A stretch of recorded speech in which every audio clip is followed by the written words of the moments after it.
नमस्कार, स्टार महाराष्ट्रामध्ये आपल्या सर्वांचं स्वागत आहे। आत्ता आपण आहोत गांधी चौकामध्ये। याचं कारण आहे आपण गेल्या काही दिवसापासून लातूरमध्ये जी पोलिसाच्या विरोधामध्ये या ठिकाणी भ्रष्टाचारीचे या ठिकाणी आरोप केले जातात आणि आरोप करणाऱ्या राधिका पाटील आपल्यासोबत आहेत। पोलीस प्रशासन कशा प्रकारचं लातूरमध्ये काम करतं हे आपण सर्वजण या ठिकाणी पाहतो। मात्र पोलीस प्रशासनावरच या ठिकाणी जे आरोप करत आहेत, सर्वसामान्यावर या ठिकाणी जे अत्याचार होत आहेत, अन्याय होत आहेत, याच्या विरोधामध्ये आज राधिका पाटील हे गांधी चौकामध्ये या ठिकाणी आमरण उपोषण करत आहेत। नेमके काय मागण्या आहेत? प्रशासनाच्या विरोधामध्ये आज हे आंदोलन केलं जातं आहे। जर कुणालाही न्याय पाहिजे असेल तर आपण सर्वसामान्य नागरिक म्हणून हे न्याय मागण्यासाठी पोलीस प्रशासनाच्या दरबारात जातो, मात्र त्यांच्याच विरोधामध्ये हे आज आंदोलन केलं जाते। नेमकं काय मागण्या आहेत, काय प्रकरण झालं तर तुमच्यावर सुद्धा या ठिकाणी गुन्हा दाखल झालेला आहे असं समजल्यानंतर आम्ही इथपर्यंत आलो आहे। सर्वांना नमस्कार। गेल्या 18 तारखेला झालेली घटना, 7 मुली आल्या होत्या माझ्याकडं, त्यामध्ये दोघींना मारहाण झालेली आणि मग त्या नर्स म्हणून काम करायच्या डॉक्टर भराडे नामक हॉस्पिटल, त्यांच्या हॉस्पिटलला। मग तिथं आम्ही सांगितलं की बाबा तुम्हाला काही करायचं नाही ना, त्या लेकरांच्या पगारी द्या आणि माफी मागा। म्हणजे माझा स्टँड तो होता। 2 मुलींच्या पगारी पण दिल्या त्यांनी आणि त्यानंतर बाकीच्यांच्या द्यायला ते तयार नव्हते। आणि मग 3ऱ्या मुलीला त्यांनी एक चेक दिला आणि जी 4थी मुलगी होती त्याच्यामध्ये म्हणजे मी बाहेर आल्यानंतर तो बाकीच्यांना म्हणत होती की माझ्याकडे नाही आहेत आणि अकाउंटला आहेत, म्हणून आमच्याच एका सोबतच्या अकाउंटला त्यांनी 10,000 रुपये ट्रान्सफर केले। त्यांनी म्हणले माझ्या अकाउंटला काय टाकलं आहे, त्या लेकरांची पगार येतच त्यांना द्या। हे पण व्हिडिओ मी व्हायरल केलेला आहे। त्यानंतर तशा त्या मुलींना घेऊन मी पोलीस स्टेशनला गेले। पोलीस स्टेशनला आम्ही ठीक 3 वाजायला पोहोचलेलो। त्यावेळेस त्या मुलींची बाईट पण सोशल मीडियावर व्हायरल झाली की त्यांच्यासोबत काय काय झालं, की 1 दिवस आधी त्या मुलीला रूममध्ये घालून कोंडून मारण्यात आलेलं होतं। म्हणजे ह्या कुठल्याच गोष्टीची त्या दखल घेणं दूरच राहिलं। खंदाडे साहेब उलट आमच्यावरच चिडले आणि त्यानंतर 3 वाजल्यापासून 6 वाजेपर्यंत त्यांना आला एकदा डॉक्टरांचा आम्ही वाट बघितला।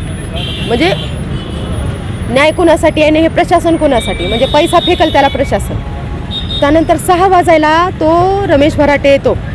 डायरेक्ट PI साहेब त्याला म्हणतात की डॉक्टर रमेश भराटेंना बोलवा।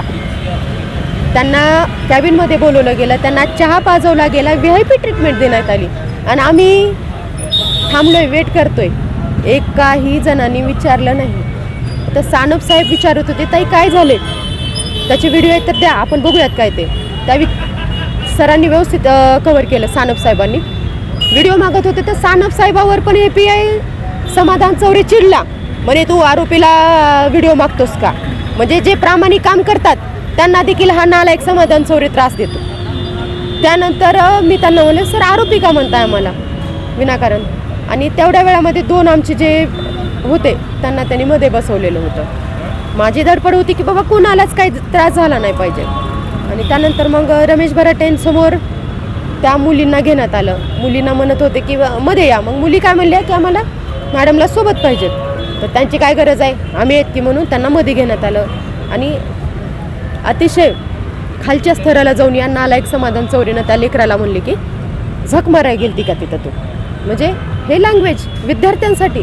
आज MPSC पास करून आलेल्या अधिकाऱ्याला कमीत कमी कॉमन सेन्स असला पाहिजे की विद्यार्थ्यांसोबत कसं वागायचं, महिलांसोबत कसं वागायचं।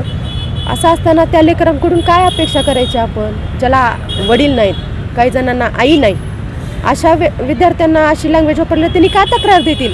त्यांनी स्टेटमेंट त्यांच्याकडून घेऊन त्यांना वाट लावलं। त्यानंतर मी दोघांना सांगत होते की दादांनो तुम्ही काळजी करू नका, मी आहे, मी समजून सांगते आणि आपण काय ते मिटवून टाकू। त्यानंतर डायरेक्ट मला मध्ये घेण्यात आलं आणि म्हणे ही होती का तिथे, ही होती का म्हणजे काय लँग्वेज आहे। तर हो, हा झाला, हिला पण आरोपी करा, बाहेर आले। मग त्यानंतर ते म्हणे तुम्हाला कोण अधिकार दिला इथं येण्याचा। म्हणलं सर असं तुम्ही का बोलताय, तू आरोपी आहेस। म्हणलं मी कशानं आरोपी आहे, तुम्ही असं का म्हणताय। डायरेक्ट हिला बाहेर काढा रे, ही कुठली फालतू बाई आहे, कुत्रे, काठीनं मारा, असे शब्द ह्या PIने वापरले। मग मला सांगा, माझ्या व्हिडिओमध्ये मी जे चिडले, लोकांना वाटलं की एक PI उच्चघोषित डॉक्टर उच्चघोषित आहे, हा नालायक ज्याच्यावर 100 गुन्हे दाखल आहेत, हा म्हणजे अधिकारी उच्चघोषित झाला आणि आमच्यावर कसलीही क्रिमिनल हिस्ट्री नसलेले, आमच्या घरातलं खाऊन फुकट ह्यांची हमाली करायला गेलेली आम्ही समाजसेवक रात्रंदिवस ह्यांना मदत करतो. अशा लोकांवर खंडणीसारखे यांनी गुन्हे फाडावेत. म्हणजे याच्या एवढे लाजिरवाणी गोष्ट काय. त्यानंतर एवढं करून ते थांबले नाही. 6 नंतर महिलांना अटक केलं जात नाही. त्यांनी मला 6 नंतर अटक केली. म्हणजे 11 वाजायला FIR फाटला 11:24ला. माझ्याकडे FIR पण आहे. आणि मला अटक केली 11ला. त्यानंतर DYSP साहेब येतात.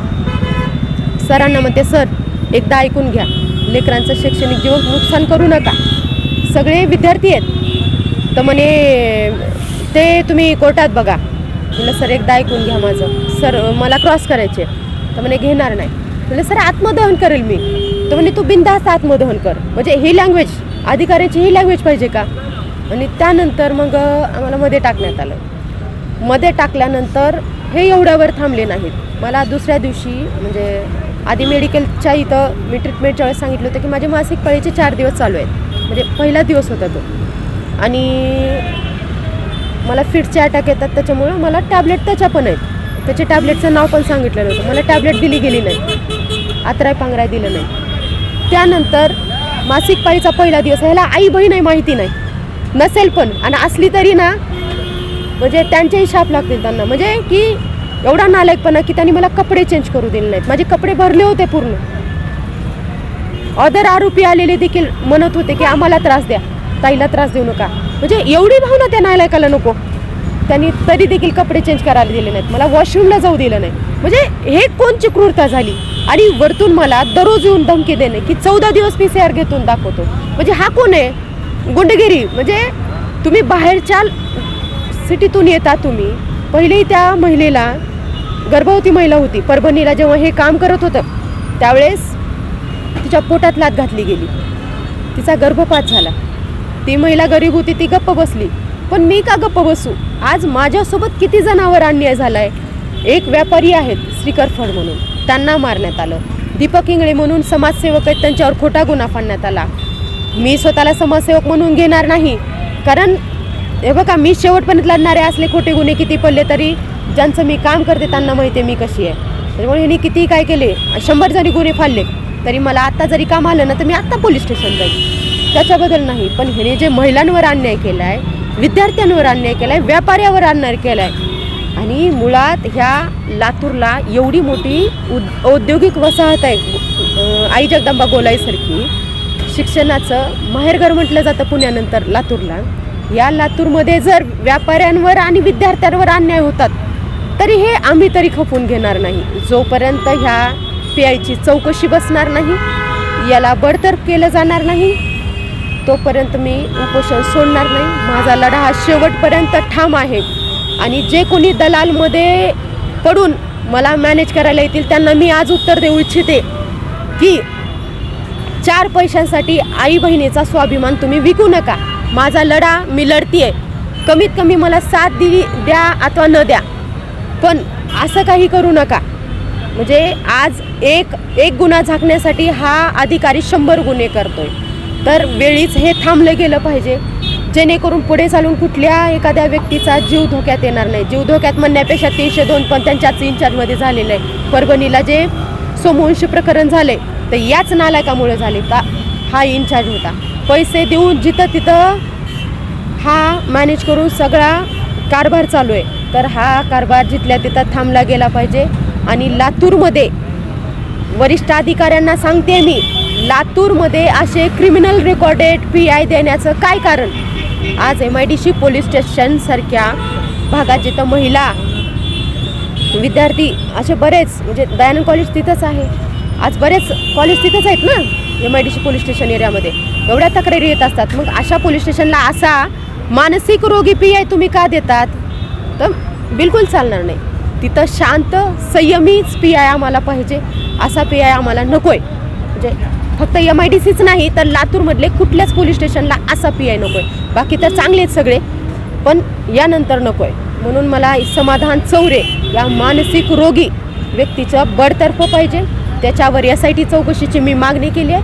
आणि त्याच्यावर मी स्वतः FIR नोंद करणार आहे आणि तो घेण्यात यावा. आणि त्याचा तपास SP साहेब स्वतःला कर्तव्यदक्ष म्हणून घेतात आणि त्यांनी मी केलेला अर्ज जर स्वतः चौरेकडे देतात म्हणल्यानंतर त्यांच्या बुद्धीची कीव करायला हरकत नाही. म्हणजे आज PI ची चौकशी कोणाकडे गेली पाहिजे, सिनियर अधिकाऱ्याकडे गेली पाहिजे, पण तुम्ही तिकडे पाठवताय. म्हणजे सगळा काळा बाजार आहे, हे सगळे मॅनेज आहेत. आणि मी अजून एकदा सांगायले, जोपर्यंत मला न्याय मिळणार नाही तोपर्यंत मी एकालाही सोडणार नाही.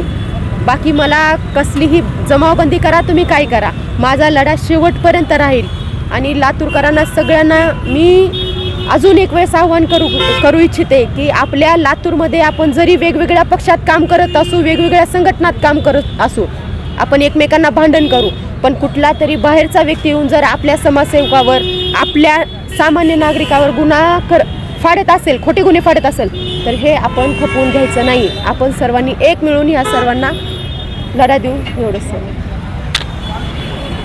राधिका पाटील ह्या सतत या ठिकाणी समाजकार्यामध्ये अग्रेसर असलेलं आपल्याला पूर्वीच्या काळामध्ये सुद्धा पाहायला मिळालेलं आहे. त्याच अनुषंगानं राधिका पाटील एका महिलेला न्याय देण्यासाठी पोलीस स्टेशनमध्ये गेल्यानंतर त्यांच्यावर असे आरोप होतात आणि त्यांच्यावर खंडणीचे गुन्हे दाखल करून यांना पोलीस स्टेशनमध्ये दाखल करण्यात येतं. ही शोकांतिकाची गोष्ट आहे. नेमका कशा प्रकारचा पोलीस प्रशासनाकडून न्याय मिळणार आहे राधिका पाटलाला, ही पुढल्या काळामध्ये बघण्याचं गरज आहे. तत्पुरता आत्ताचा आपण या ठिकाणी थांबतोय. आजचा यांचा दुसरा दिवस आहे, मात्र न्याय मिळाल्याशिवाय राधिका पाटील या ठिकाणून हलणार नाहीत, अशी भूमिका सध्या तरी राधिका पाटलाची या ठिकाणी आपल्याला पाहायला मिळत आहे. स्टार महाराष्ट्रासाठी मी संगप्पा स्वामी, लातूर. नवनवीन घडामोडी पाहण्यासाठी स्टार महाराष्ट्र न्यूजला सबस्क्राईब करा आणि ताज्या बातम्यांचे अपडेट मिळवण्यासाठी बेल आयकॉनला प्रेस करा आणि परिपूर्ण बातमीबरोबर रहा, इतरांपेक्षा एक पाऊल पुढे.